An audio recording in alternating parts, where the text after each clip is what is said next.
Hey guys, how are you? What's up? Welcome back to FDWD, First Down with Donte, and I'm wearing my Broncos t-shirt, and if I wear my Broncos t-shirt, it means that the Broncos won.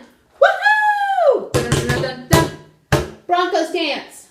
Broncos dance. Broncos dance. Anyways, I think that when I go to Denver to go see the game, November 15th, I need to ask the cheerleaders of the Broncos to help me with a few moves because I'm obviously dance challenged.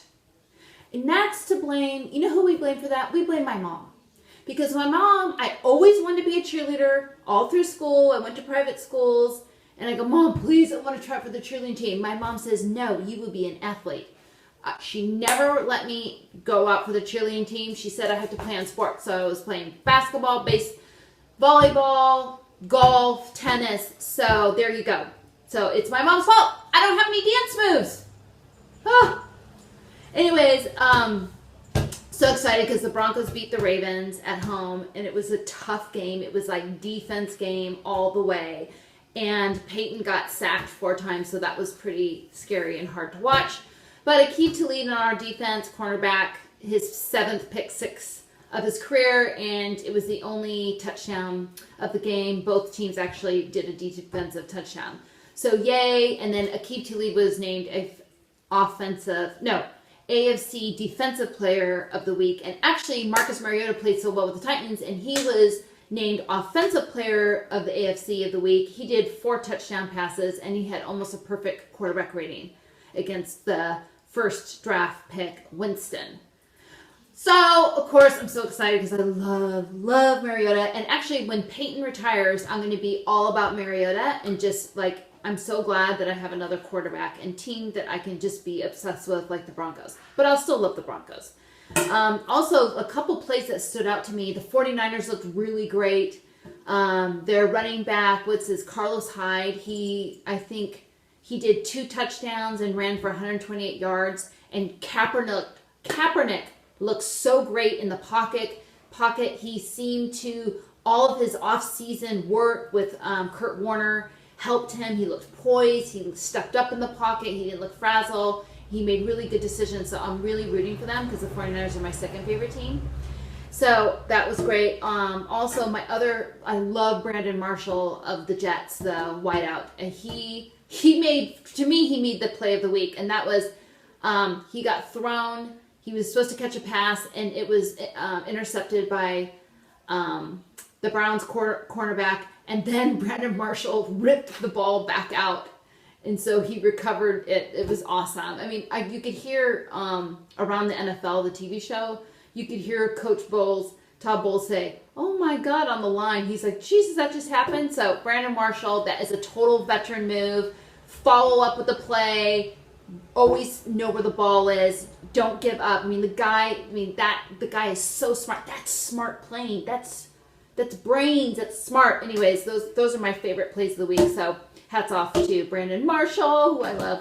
Also, if you guys watched the Texans game, I felt really bad. If you watch Hard Knocks, you know the coach made his decision between Mallett and Hoyer, and he went with Hoyer. And then during the game, he switched to Mallett. And I guess the news was broken by Ian Rappaport saying that they're going to go with Mallett this Sunday starting against the Panthers. So there's a little bit of quarterback flip-flop over there. Anyways, I actually think Mallett will be the better choice, and I think they just need to stick with one guy and just, work with him and the receivers in the offense, because I think when you go back and forth, you create instability in the organization and, chemistry with the players. So hopefully that all works out.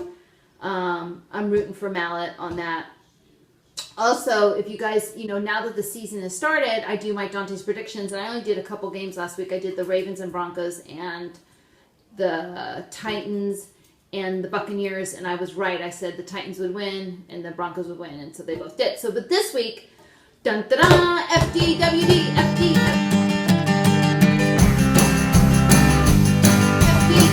FDWD predictions. Here we go. Bum, ba-dum, bum, bum. Here are my predictions this week. Okay, so we're going to do about, 5 teams. First, we're going to do the Broncos and Chiefs are playing tonight in Arrowhead. That is going to be really tough because the Chiefs are looking really good. Yeah, I know everyone's calling for the Chiefs are going to win, but I'm going to say that the Broncos are going to pull it out. It's going to be really close, but I think the Broncos are going to win. And then next is Seahawks versus Packers, which is Sunday night football game. And the Seahawks go to Packers, and I'm going to say the Packers win. And then the Bills versus the Patriots. Patriots go to the Bills. I'm saying the Bills are going to beat Tom Brady and team. And I'm going to say the Bills win.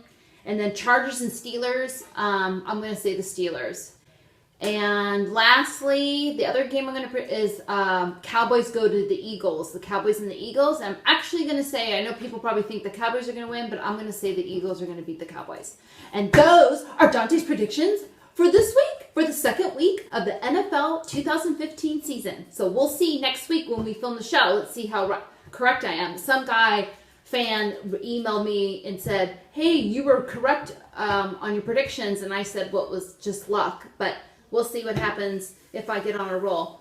Also, I wanted to share a story about, I don't know if you guys have heard this, because, you know, Peyton Manning kind of keeps these things under wraps, but it was announced, well, not, Peyton would never announce this because he's so humble, but a woman who's friends with this longtime fan of Peyton, they live in Indianapolis, and her friend wrote a letter to the newspaper about how her friend has stage 4 breast cancer and that her wish is to meet Peyton Manning.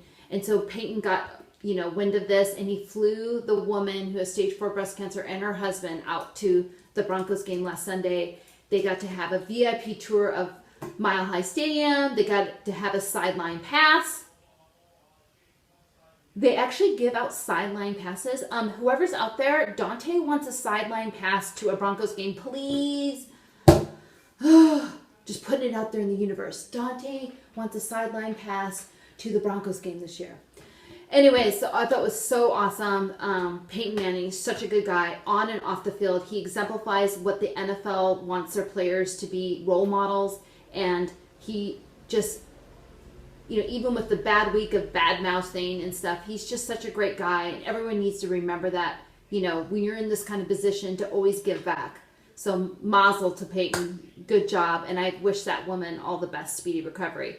And I just want to share that story because I think some people, you know, we hear about all this negativity about the players and this, but, you know, there's positive stories that come out of the NFL and players and what they do off the field, which I think is important to highlight.